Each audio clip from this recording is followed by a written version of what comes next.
like Yesenia said, my name's Jordan. My wife Kaylee and I, we get to be the Next Gen directors here, and also sometimes we get to speak, which is really cool. And so I'm excited to be here. I want to tell you a little bit about myself. One of the things that I'm passionate about, and if you know me at all, you'll hear me talking about it because I talk about it incessantly, probably annoyingly to those who are close to me, is I've been to Israel a few times, and I'm really passionate about, like, the idea of understanding the cultural context of the Bible. I just love it. And I remember, like, the first time I'd ever went to Israel, our guide took us out on the first day, sat us down, and he told us a story.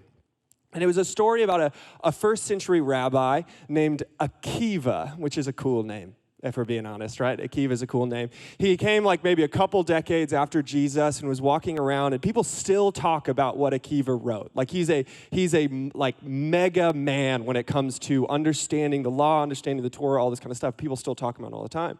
And there's this story about Akiva that because he was like such a deep thinker, he would oftentimes get lost in his thoughts and, miss his turn, take a wrong turn or whatever because he was so, I'm sure none of you have ever done that before, but Akiva did. Turns out everyone's human, right? So there's this story of Akiva one day. He's walking to the synagogue and he's going to meet his disciples and he's thinking about the section of the Torah that he's going to teach them about. And he's excited about it. And he's chewing on it in his head and he's thinking, and he's so lost in his thoughts that he walks right past the turn to the synagogue and keeps going. Doesn't even notice. Keeps going, and eventually he walks right up to a Roman garrison. Now, he has no idea where he is because he's so deep in thought, right? And so there's a Roman centurion who's watching the gate, and he sees this rabbi approaching head down, walking with a purpose. And so the centurion's like, it's time for me to do my job. And so he sets up, he smacks his spear on the ground and yells, "Who are you? Why are you here?" And Akiva, kind of like, whoa, because he was lost in thought, right? And he starts kind of like looking around at his surroundings and trying to find where he's at. But he isn't responding because he's disoriented. So the centurion again goes, "Who are you? Why are you here?" And then Akiva takes a moment and he looks up at the centurion and says, "How much do they pay you to ask those two questions?" To which the Roman centurion is confused, right? Because that's a weird response, right? It's a weird response. The Roman centurion says, "I don't know, 10 drachma a day, $100. I don't know what that translates to. 10 drachma a day."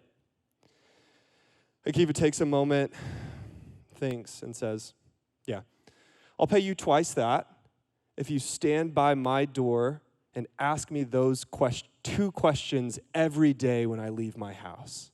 Who are you? Why are you here?" And I love that story because what it communicates is these two questions, who am I and why are we here, are so fundamental to the human experience that no matter where we're from, we're asking those two questions. We've all had experiences of asking, who am I? Why am I here? What's my purpose in the world? What is my identity in the world? I remember I was 14-ish when I started really thinking about this. What am I here to do? And I knew I wanted to help people, and because I'm just great like that.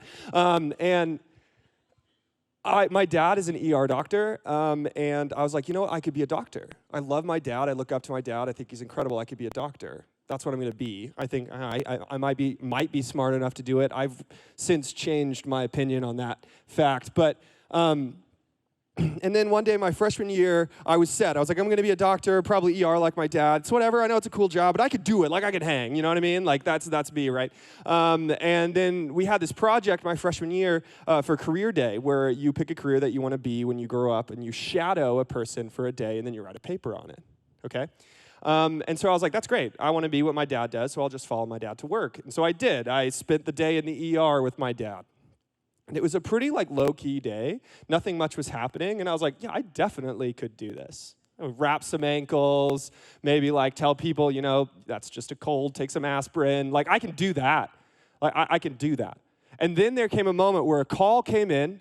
Somebody picked it up, somebody whispered something to my dad, and then my dad started shouting commands. And there was just this busyness. Get a room ready, I need this, I need that, I need a gurney and other medical things, I need a needle and some scalpels and all this kind of stuff. And I'm like, okay, something's happening. And I pull my dad aside, and I'm like, Dad, what's happening?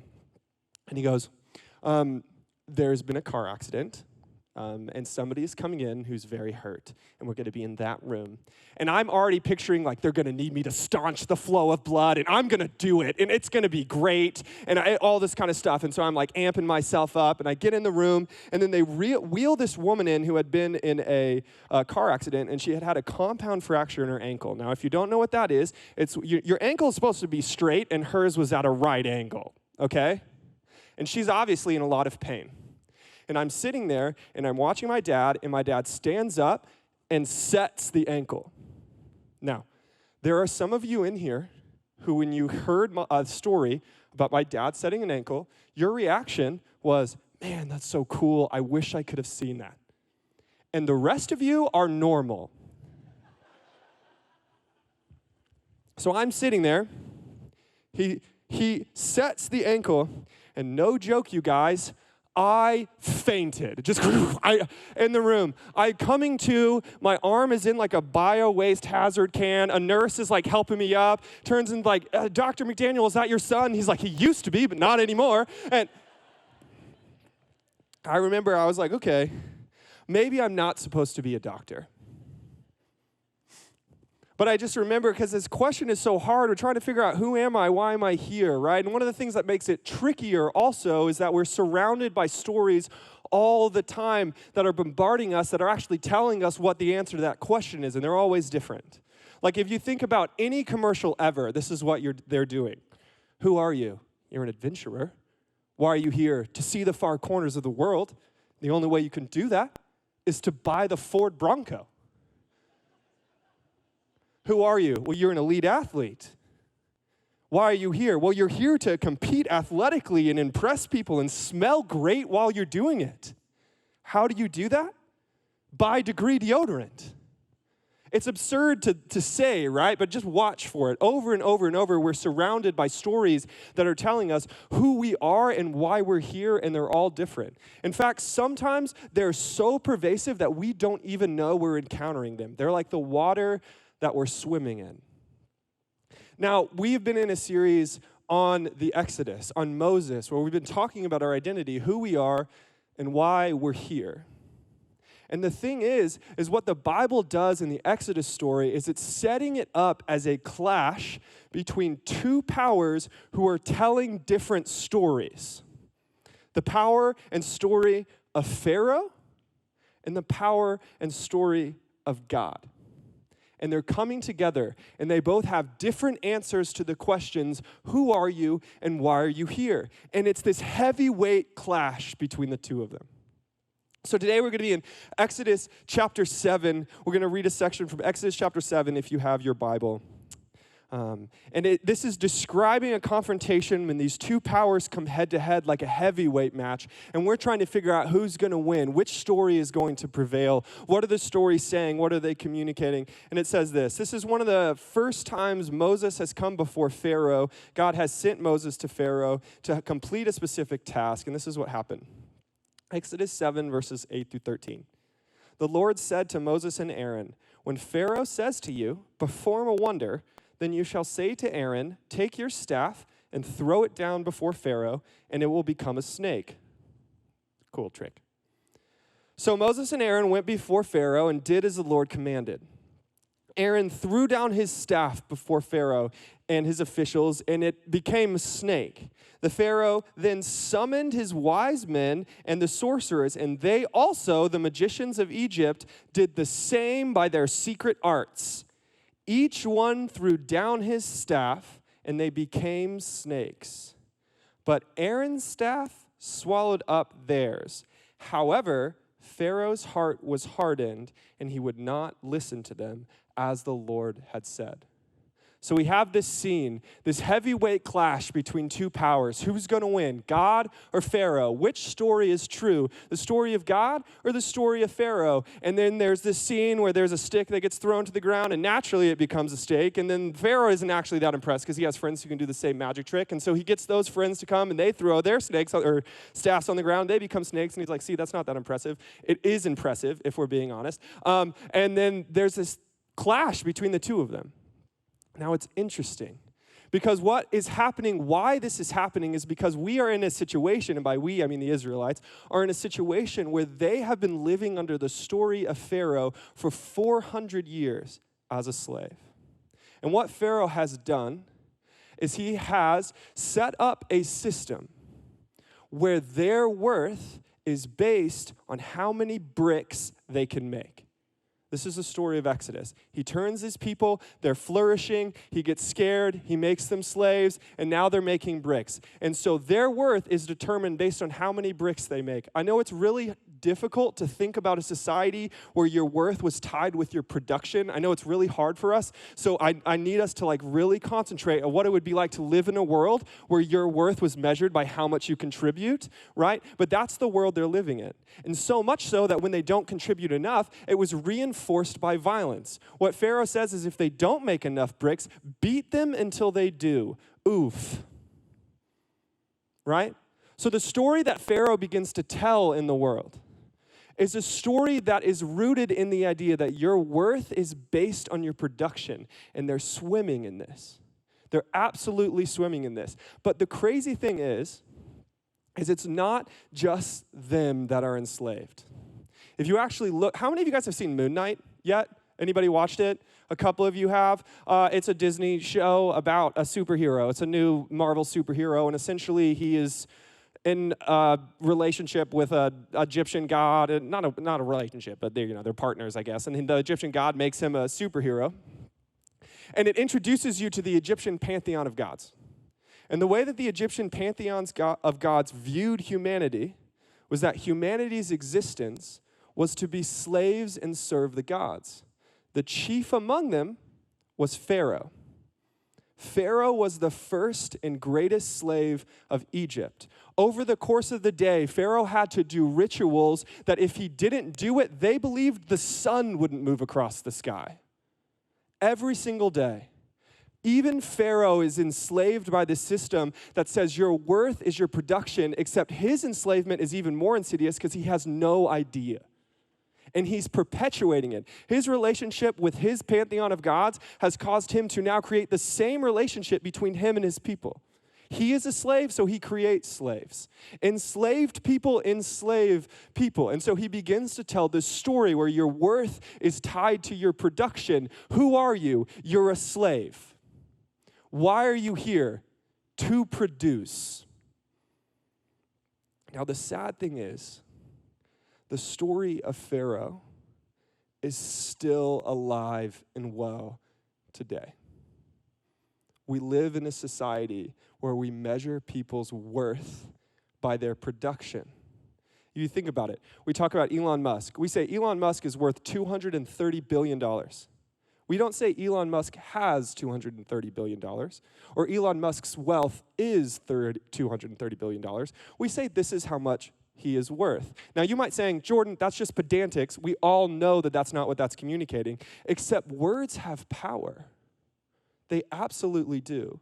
We live in a system and a structure where the idea of if you're anything like me, the idea of Sabbath is that's great in concept, but I can't do that. I have to be productive every single day. I'm enslaved to productivity. We live in a system where our value is literally measured by how much we're contributing. That is the story of Pharaoh.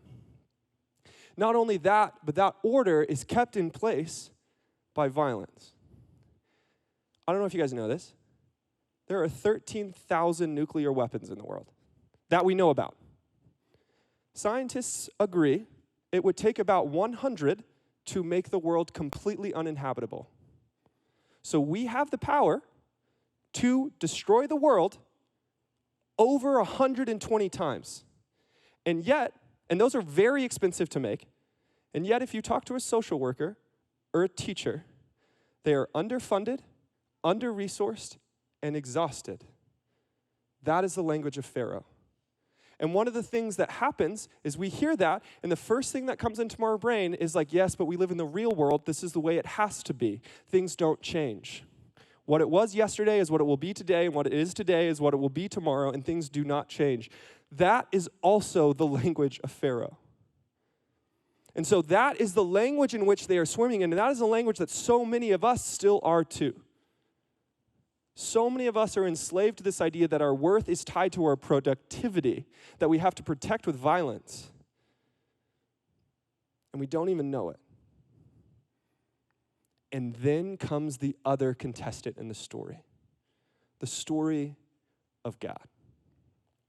God comes out of the desert with Moses, and he's telling a different story. He sends Moses into Egypt to do one thing, and that is to liberate people from slavery, to take enslaved people and make them free, to take people without a home and give them a home, to take people who don't have belonging and give them a place where they belong, a purpose and identity in the world. And it's interesting, this movement of God towards liberation is then carried out throughout the rest of Scripture. Whenever God shows up after the Exodus story, God identifies God's self with it. It is me, the God who brought you out of slavery, the liberating God. Over and over and over again, what you see is God is deeply concerned with how our world is structured, whether or not people have food or homes. There are stories of kings that get overthrown in the Bible, and the reason the Bible gives is because they didn't care for the poor. There have been stories, the Babylonian exile, which is a brutal thing where the country is destroyed and they're pulled to another country, and the reason the Bible gives in the book of Jeremiah is that they didn't care for the earth well. It's because over and over and over, what you see is God's movement is that of liberation, of bringing slaves, of breaking chains and making people free. Why? Because they're people. Not because of what they produce, but because there's inherent value in being a human being and being in relationship to God. So God comes in and he's telling a different story. Who are you? You're with me. You're a person who has value. And not only that, the way in which God is going to bring about that liberation is one specific way, and that's partnership with humanity. Partnership with humanity. He talks to Moses, and he says, Moses, I want to go with you. Can God have liberated the Egyptians without Moses' help? Yes. Of course God could. Could God have liberated the Egyptians without anyone's help? Yes. Of course God could. But God chooses his method with which he's going to bring about his movement, and that method is partnership. He's going to partner with human beings who have a relationship with him so that they can go out and bring about that redemption, that liberation in the world. Oftentimes when we talk about Christianity, we make it stop at that relationship piece, and I want to be very clear. Personal relationship with Jesus is an incredibly, incredibly, incredibly important part of Christianity. It's the heartbeat of Christianity. A relationship with God. It's radical.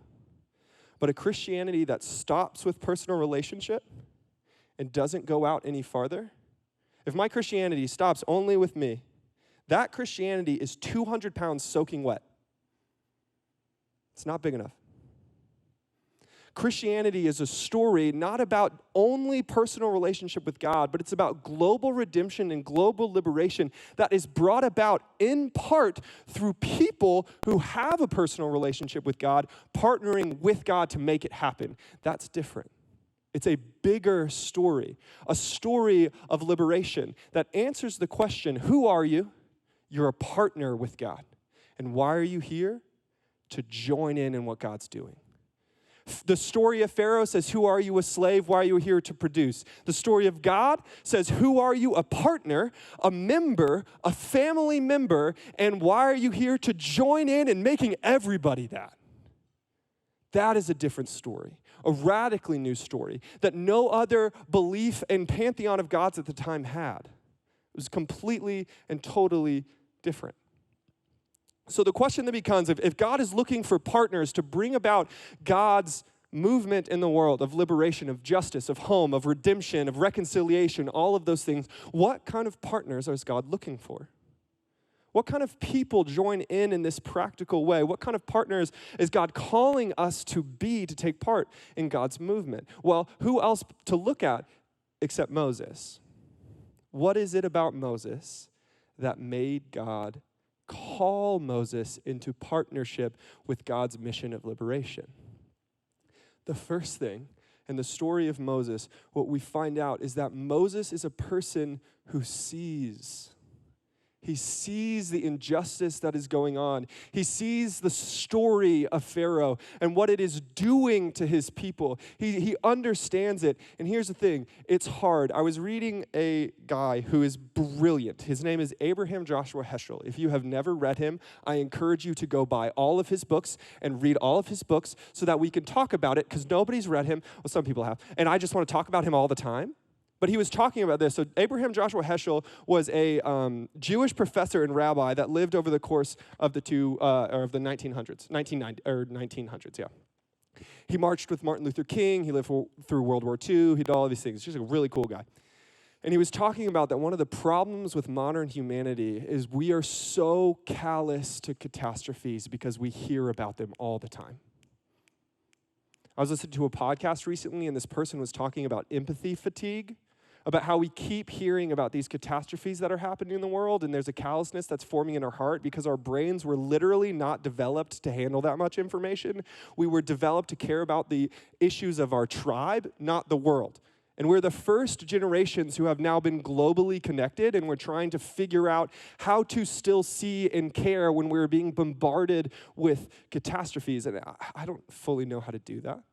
But what I do know is that people who end up fully partnering with God, giving their lives to this mission, are people who at least see one area and they see it clearly. Moses does.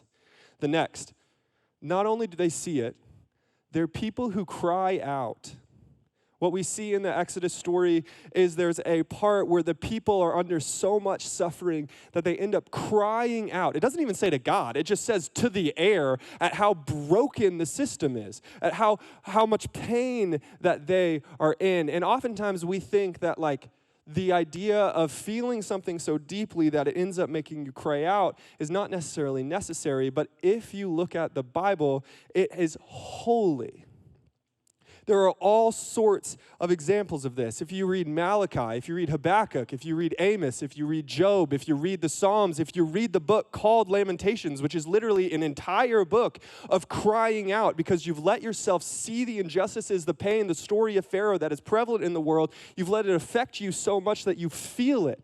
We pray things like, God, break my heart for what breaks yours. Have you guys heard this before? Some of you might have. It's this. Allowing yourself to see and allowing yourself to feel it so deeply that you end up crying out, but it doesn't stop there. It's also people who go. The story of Moses, what you see with Moses is first he sees the injustice of the people. He feels wrong. He feels it so deeply that he goes and he does something about it. And this story that he does is early in his life, he sees the injustice and his response is wrong. He ends up killing an Egyptian in order to save the slave that the Egyptian is beating. Oftentimes, we think we can't move forward because we don't know if our reaction is going to be right. But what God saw in Moses' heart in that moment is, yes, he did that wrong, but his heart was for the story of God. So we can't be afraid of moving forward and doing things wrong because God redeems even our wrongs. So God is looking for partners in his movement towards liberation. The story of God, which says, you are a partner in what I'm doing. You are valuable because you're a human being made in the image of God. That is who you are, no matter what. And we're here to join in because not very many people know that.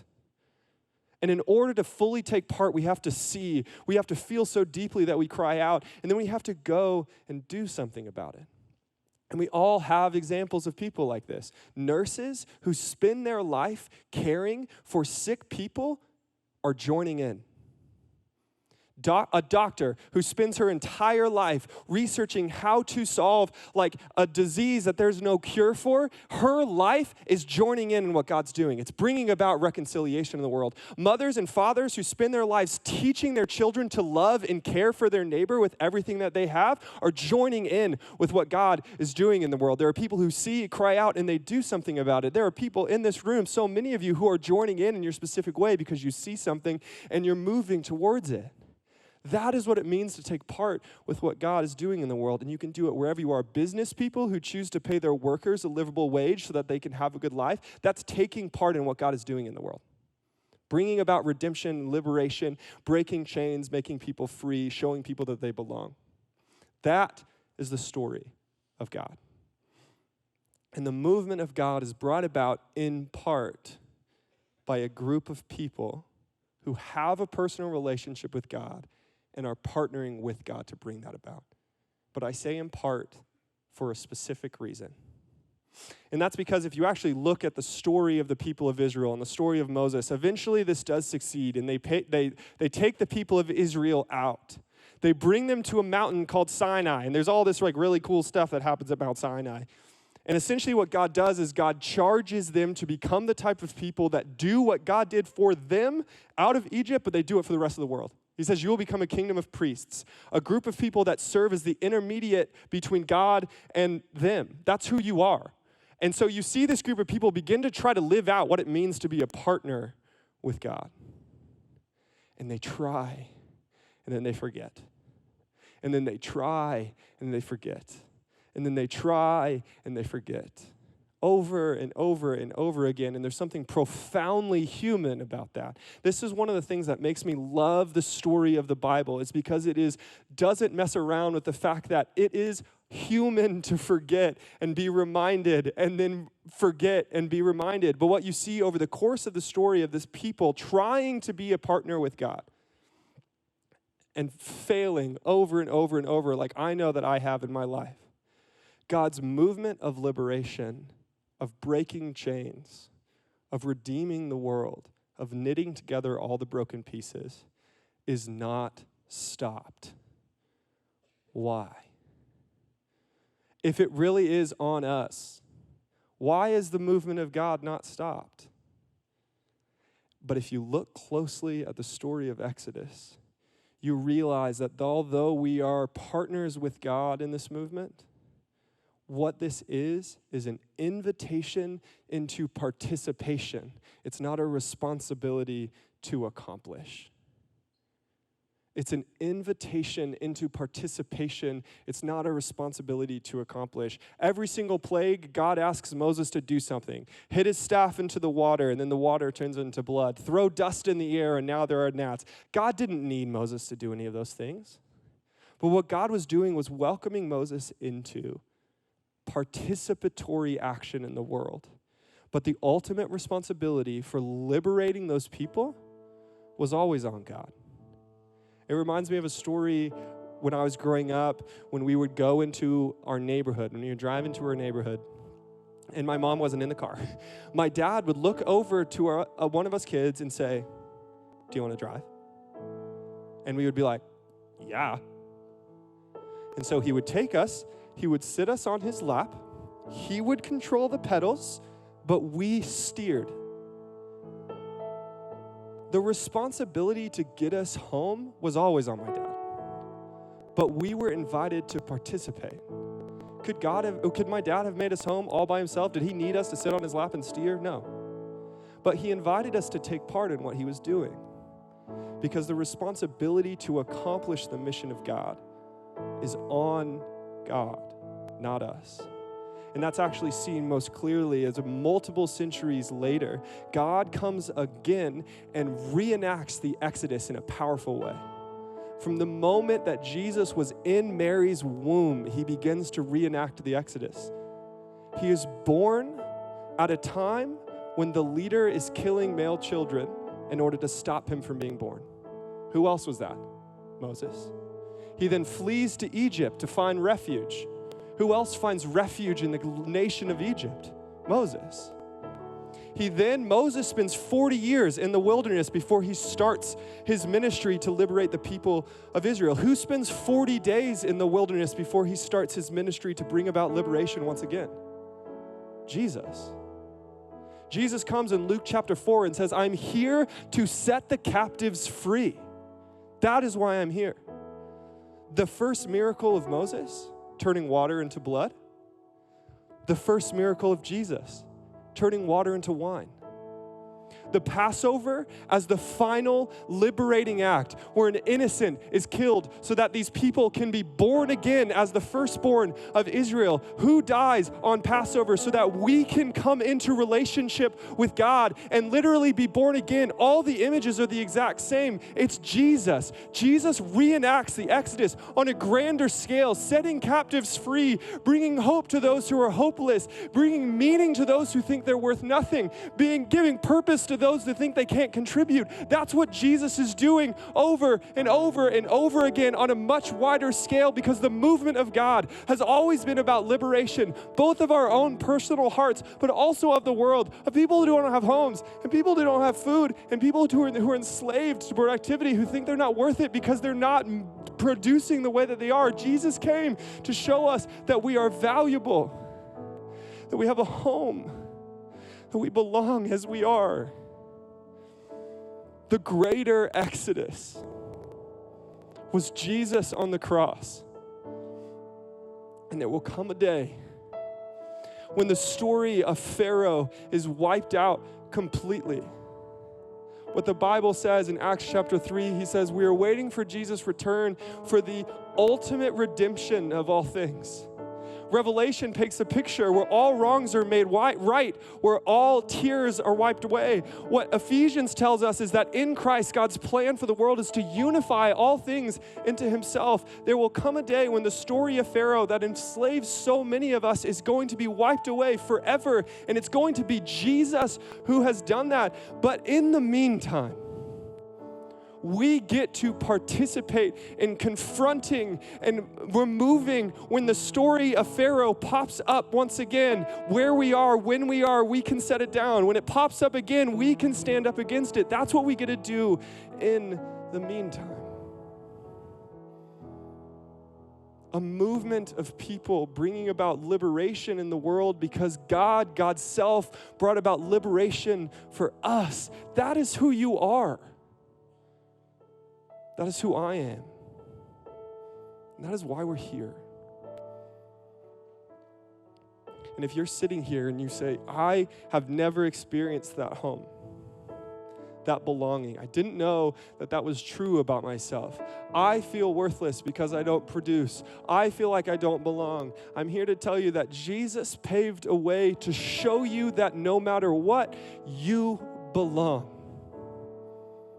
That you are loved, that you have a place. And you can accept it whenever you want.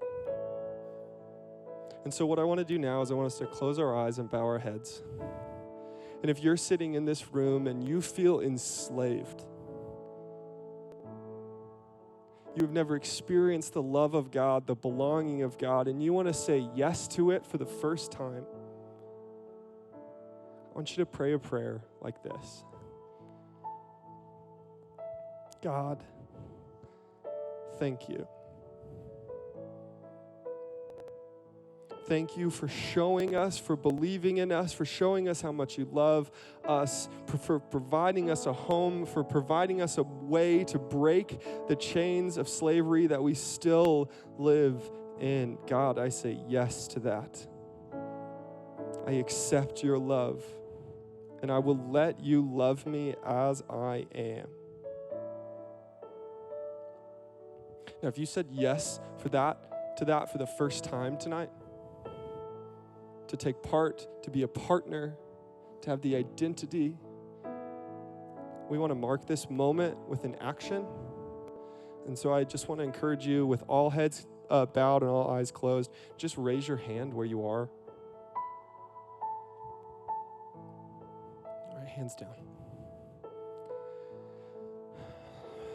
As you guys put your hands down, it is our ritual, it is our thing that we do always to put our hands together and say, welcome home.